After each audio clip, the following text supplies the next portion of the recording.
다음 질문 중에 하나가 대출 관련이에요. 우리가 병원을 개원하면 우리 돈으로 다 할 수는 없잖아요. 아무래도 대출을 받게 되는 거고. 그럼 대출을 받았을 때 어떤 금액이든 우리가 전부 다 경비로 이용이 가능한 건가요? 대출 같은 경우에는 이렇게 보시면 될 것 같아요. 예를 들어서 내가 요즘에 경기가 좀 어렵다고 해서 좀 예비비를 많이 갖고 확보를 하고 있어야 되겠다라고 한다 그러면 실제로 대출은 7억을 받고 신고해서 여유자금 3억을 받아서 이제 10억을 갖고 있어요. 근데 실제 개원할 때는 의료 장비나 인테리어 보증금 등으로 6억만 썼다. 그럼 60%만 사용을 한 거잖아요. 그렇다고 해서 이 10억에 대한 100% 이자 비용을 전부 다 경비 처리를 해주는 건 아니고 1년 365일의 자산의 적수와 보총 합계와 1년 365일의 부채의 합계를 비교해서 그 비율에 따른 이자 비용만 경비 처리를 해줘요. 해마다 감가상각이라는 걸 통해서 우리 자산 금액이 자꾸 줄어들거든요. 인테리어에 5억 들었다고 올해 5억 경비가 아니라 5년 동안 감가상각을 매년 이렇게 처리를 해나가는 과정이에요. 그러다 보니까 자산이 6억이 있다 그래도 계속 6억이 아니라 해마다 줄어들어요. 근데 부채를 안 갖고 있으면 그대로 있겠죠. 그럼 이자 비용을 처리할 수 있는 비율이 해마다 줄어들어요. 빚을 갚을 여유가 되는데 빚은 갚지 않고 100% 이자는 그냥 낼게 경비 처리해줘라고 한다 그러면 그걸 다 처리해주지는 않는다는 거죠. 개업 연차가 좀 되고 감가상각 자산이 별로 없다. 근데 대출은 그대로 있다라고 하시는 분들은 이자 비용이 많이 부인되었을 가능성이 좀 높아요. 이자 비용이 부인이 됐다. 원장님들, 개원 예정가들 또는 10년차 분들이 이가 부인이 됐다라는 거를 본인이 알 수가 있나요? 본인이 직접 알 수는 없고 신고를 하게 되면 나중에 세무조정계산서라는 거를 보내드릴 건데 거기에 지급이자 조정명세서라고 있어요. 거기에 내가 1년에 은행에 지급한 이자 비용이랑 경비 처리된 금액 그것들이 전부 다 표시가 되거든요. 그걸 확인하면 알 수는 있는데 보통은 안 보시죠. 조차보지 않으시죠. 책장에 잘 꽂혀 있습니다. 그러면 일반적으로 추천하기를 개원하고 몇 년째 되면은 이제 대출을 좀 상환하기를 추천을 해주시나요? 예비비 같은 경우를 주로 이제 여유자금으로 많이 챙겨두시는 경우가 있는데 개원 3개월에서 6개월 정도면 어느 정도 판가름이 나거든요. 양도양수한 사업장 같은 경우에는 첫 달부터 어느 정도 매출이 보장이 돼 있으니까 괜찮은데 내가 뭐 새로운 자리에 들어가서 맨땅에 헤딩을 하겠다. 그게 되면 제로에서부터 매출이 어떻게 올라올지를 알 수가 없어요. 보통 여유자금 상환 같은 경우에는 그냥 들고 있었다. 고이 은행에 모셔두고 있는 돈 같은 경우에는 1년 지나면 그냥 상환하기를 추천드리고요. 그 다음에 필수적으로 우리가 개원할 때 실제로 사용했던 이런 대출금 같은 경우에는 한 2년에서 3년 정도? 3년 정도 되면은 차차 상환하는 거죠. 일부 상환하는 걸 좀 추천을 드려요. 저는 다른 거 여쭤보면은 병원에서도 2, 3년 정도가 지나고 나면은 어떠한 물품들 아니면 기구들을 또 추가적으로 그러니까 구매라든지 이런 걸 하게 되면 그런 비용들을 안 갖고도 계속 두고 있는 게 또 도움이 되는 건지 아니면 그렇게 하더라도 일부는 계속 상환을 해 나가면서 병원을 운영하는 게 나은 건지. 요게 투자 비용하고 경상 비용이 좀 다릅니다. 가장 큰 경비는 개원 초창기에 들고 그래서 요게 감가상각을 한 3년 정도만 하게 되면 초기에 투자한 금액의 대부분이 감가상각으로 거의 없어지고요. 기구라든지 뭐 의약품이라든지 소모품이라든지 아니면 뭐 수술 도구 같은 것들은 금액이 상대적인 비율로는 굉장히 낮아요. 그래서 그냥 경상 비용 정도로 그냥 보시면 될 것 같아요. 그 금액이 아무리 크다 한들 대출을 상환하지 않고 가만히 놔두는 게 이익일 정도로 크진 않거든요. 그래서 어느 정도는 갚으시는 게 맞겠죠. 저도 조금 궁금한 게 있어요. 이재영 원장님 질문이 없는 거예요. 좀 궁금해요. 지금 너무 정신도 없고 뭐 와닿지 않을 것 같은데 그래도 이 흔치 않은 기회니까 궁금한 거를 좀 많이 이렇게 확인해 가면 너무 좋을 것 같아요. 세무사님, 저도 궁금한 게 있는데 건물주와 계약을 할 때 반드시 확인을 해야 되는 부분이 있는지 개원을 준비를 하다 보니까 모르는 게 너무 많고 불안한 부분도 많은데 제 뭐 월세나 뭐 관리비 그리고 월세를 올려달라고 할 때 처리를 어떻게 해야 되는지에 대해서 좀 알려주시면 감사하겠습니다. 처음에 개원을 하실 때는 두 가지를 좀 중점적으로 체크를 하셔야 되는데 첫 번째는 뭐냐면 이 병원이 일종 근린생활 시설 건물인지 한번 잘 확인을 하셔야 돼요. 생각보다 일종이 아닌 경우가 많은데 기존의 병원 자리였기 때문에 당연히 일종이겠지 생각하시는 경우가 있어요. 예전에는 2종이어도 가능했었거든요. 그렇기 때문에 요즘 1종이어야만 의료기가 개선 신고가 되니까 당연히 1종이겠거니 하고 계약을 했는데 알고 보니까 예전에 개설 신고를 해갖고 2종이었던 거예요. 여기는 이걸 1종으로 바꾸는데 보통 한 달에서 길면 2달까지도 걸려요. 개원이 미뤄져 버리는 거죠. 그러다 보니까 손해를 좀 많이 보시는 경우가 있어요. 두 번째로는 그 장애인 그 편의시설이 필수적으로 도입이 돼야 되는 건물인지 아닌지를 확인하셔야 돼요. 그 예전에는 300제곱미터, 그러니까 90평에서 100평 정도 되죠. 이 정도 의료기관이 들어오면 건물 전체가 그 장애인 편의시설을 설치해야 됐는데 요즘에는 이게 바뀌어갖고 100제곱미터 정도로 바뀌었거든요. 병원이 개원을 한다라고 하면 여기에는 장애인 필수 시설이 설치되어 있어야 되는구나 라고 이렇게 생각하시면 돼요. 그러니까 이걸 계약하기 전에 건물주하고 협의를 하게 된다 그러면 건물주가 그거를 설치를 해놓고 임대차 계약을 하겠죠. 임대차 계약부터 해놓고 근데 이거 설치해 주실 거자라고 하면 건물주가 안 하겠죠. 개원하고 싶으면 본인이 돈 들여서 다 하고 개원해 이렇게 돼버리는 거니까.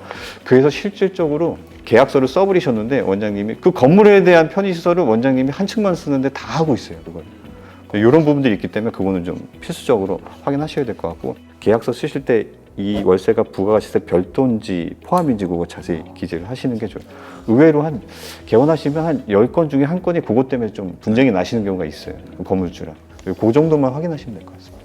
건물주랑 우리 계약을 하면서 월세가 있고 관리비가 있어요. 세부적인 거나 다른 게 있나요? 월세랑 관리비가? 월세랑 관리비 둘 다 경비 처리가 돼요. 건물마다 월세는 세금 계산서가 나오는데 관리비에 대해서는 일반 계산서가 나오거나 아니면 그냥 영수증만 주는 경우가 있거든요. 관리사무소라고 해서 사업자 등록증이나 아니면 고유번호를 받고 관리를 체계적으로 하는 곳들은 계산서를 끊어줍니다. 그게 아니라 그냥 건물주가 그냥 나한테 돈 보내면 내가 해서 전기세도 내고 청소비도 지급하고 하겠다. 그리고 영수증 보내줄게. 이런 경우가 있어요. 그런 경우에도 경비 처리는 다 가능합니다. 다만 영수증은 확보하시고요. 지급액은 사업용 계좌에서 반드시 계좌 이체로 하시면 불이익은 없습니다. 그럼 제가 어떤 건물에 한 층을 세입하더라도 그 건물에 뭐 전기세나 뭐 수도 요금이라든지 이런 거는 관리비에 어떻게 보면 일정 포함돼 있어서 건물주분이 해결해 주셔야 되는 건가요? 아니면 제가? 그게 계약마다 좀 다른데 관리비 명세서를 받으면 굉장히 자세하게 항목이 나와 있어요. 수도요금은 얼마, 뭐 전기요금은 얼마, 청소비는 얼마 해서 전부 다 나와 있고 전기료도 공용전기료, 사무실에서 직접 쓰는 전기료까지 다 나눠져 있는데 일반 병영 같은 경우에는 들어가는 건물들이 그냥 대규모 건물이 아니라 조그만 상가 쪽으로 들어가게 되면 이제 그거는 좀 불가능하거든요. 그럴 경우에는 간이영수증식일 거야 아마. 그런 걸 좀 받으시면은 크게 문제는 없어요. 어쨌든 저희로서는 영수증이라도 계속 이렇게 지출하면 다 경비는 다 인정을 해주시죠. 인정을 해줍니다. 예. 세금 계산서랑 영수증이 저희한테는 큰 차이는 없는 거죠. 이게 건물주 입장에서는 차이가 있는 거고, 만약에 일반 사업자인데 세금 계산서를 안 받고 뭐 간이영수증으로 받았다 그러면 이제 페널티가 있습니다. 경비로 인정은 되되 2% 가산세를 물어야 돼요. 관리사무소가 도저히 발행할 수 없어서 난 영수증밖에 줄 수가 없어라고 하면 이거라도 있어야 돼요. 이거 없이 계좌 이체만으로는 경비 처리가 되지 않습니다. 새로운 계약을 하면서 월세 금액을 올려달라고 한다든지 그렇게 했을 때는 저희가 따로 처리를 해야 되는 부분이 있나요? 계약할 때도 그것도 좀 조심하시긴 해야 되는데 병원들의 환산 보증금이라는 게 있어요. 왜냐하면 보증금 플러스 월세 곱하기 100이 환산 보증금이거든요. 서울 같은 경우에는 9억이고 부산이나 아니면 수도권 과밀 억제권령이라고 표시하는데 수도권의 대부분이죠. 이런 것들은 6.9억이에요. 그러니까 6억 9천만 원. 그리고 이 금액이 만약에 넘어간다 그러면 실질적으로 10년이라고 하죠. 계약갱신권. 그거는 보장이 되되 그 재계약 때마다 월세를 3% 5% 상한이 걸려 있다. 요거는 보호를 받지 못해요. 그렇기 때문에 그거는 기준이 없습니다. 그래서 계약 갱신권은 가능하되 이거를 갖다가 다음 그 갱신할 때는 몇 %로 하기로 한다. 이런 문구를 써두시면 많이 도움이 되겠죠. 굉장히 유익한데요. 다 안다고 생각했는데 이 영상을 보시면서도 다들 깜짝 놀랄 수도 있을 것 같아요. 그런 게 있었나? 깜짝 놀라죠. 이거는 알면서도 또 모르고 또 모르고 그죠. 정형외과 같은 경우에는 의료 장비 부분도 사실 돈이 굉장히 많이 들어가거든요. 뭐 엑스레이, 뭐 골밀도 측정기 이런 것들이 들어가는데 아무래도 개원 초기에는 비용을 좀 줄이고자 하는 욕심과 좀 좋은 거를 사고자 하는 욕심이 되게 이렇게 맞서고 있단 말이죠. 비용을 조금 주고 새 걸 살지, 아니면은 중고로 사오는 게 나을지, 아니면은 리스로 돌리는 게 나을지, 어느 게 제일 이익이 되는지, 뭐 어떤 식으로 하는 게 가장 좀 유익할지 이런 거 한 번 더 짚어주시면은 좋을 것 같아서 한번. 현실적으로 이제 자금의 문제에 좀 부딪히다 보니까 세무사 입장에서 말씀을 드리자 그러면 그 수도권과 수도권 유예 지역하고 좀 나눌 수 있을 것 같아요. 수도권이라고 해서 뭐 다 똑같은 건 아닌데, 수도권 중에서 서울, 경기, 인천이죠. 수도권 중에서도 뭐 김포라든지 화성이라든지 용인 같은 외곽 지역을 제외한 곳들은 다 수도권 과밀 억제권역이라고 보시면 돼요. 여기서 개원하시는 원장님 같은 경우에는 초창기 개원하실 때 꼭 이거는 신품을 써야겠다라고 하는 것들은 새 걸 하시고 나머지는 중고 장비를 어느 정도 세팅을 하기를 추천을 드려요. 왜냐하면 지방에는 전부 다 신품으로 매입을 하더라도 혜택이 있어요. 우리 통합투자세액공제라고 해서 의료기관 같은 경우에는 의료기기를 우리 시설로 봐요. 그래서 여기에다 투자를 할 경우에는 10%에 대한 세액공제를 해줘요. 1억을 사면 1,000만 원을 세금으로 돌려주는 거죠. 근데 수도권은 그게 없습니다. 과밀 억제권역이라고 했잖아요. 가뜩이나 과밀되어 있는데 거기 또 들어오는 거잖아요. 혜택을 주지는 않아요. 다만 서울에서 수도권 과밀 억제권역에서 개원을 했는데 여기에서 설비 투자를 했을 때는 혜택을 안 주지만 요거를 대체했을 때는 혜택을 줍니다. 필수적인 것만 신품적으로 사시고 중고 장비로 세팅을 했다가 한 1년 뒤에 중고 장비가 좀 노화돼서 요거를 대체를 하게 되면 새로 들어오는 장비에 대해서는 10% 혜택을 받을 수가 있습니다. 꿀팁이네, 꿀팁. 이거 방송 나가도 되는 거예요? 합법적입니다. 팁인데요. 엄청. 근데 여기서 주의하실 거는 우리 리스는 안 돼요. 리스는 금융 리스와 운용 리스가 나눠져 있는데, 금융 리스는 그냥 구입으로 보시면 되니까 현금 구입하고 동일하게 그냥 보시면 되고, 운용 리스는 렌탈이거든요. 내 게 아니잖아요. 투자라고 보기가 좀 힘들어요. 빌려 쓰는 거지. 그래서 그거는 배제된다고 보시면 돼요. 대출 금액은 우리가 상환을 해야 된다고 그랬잖아요. 리스는 그런 게 없잖아요. 그냥 계속 들어가는 거니까. 그게 장기적으로 봤을 때는 같은 건가요? 이게? 약간 다른 거는 리스 같은 경우에는 아까 금융 리스와 운용 리스가 있을 텐데, 돈을 빌리는 것에 있어서는 동일해요. 대출도 빌리면 내 돈이잖아요.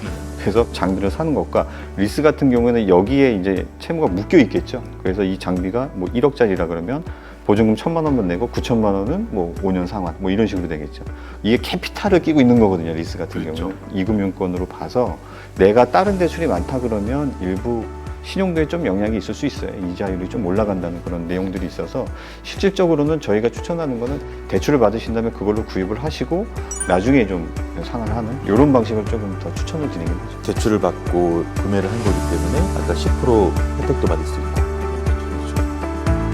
너무 좋은 꿀팁인데요. 오늘 영상 도움이 되셨거나 앞으로 올라올 개원 관련 이야기 궁금하다면 구독, 좋아요, 알림 설정.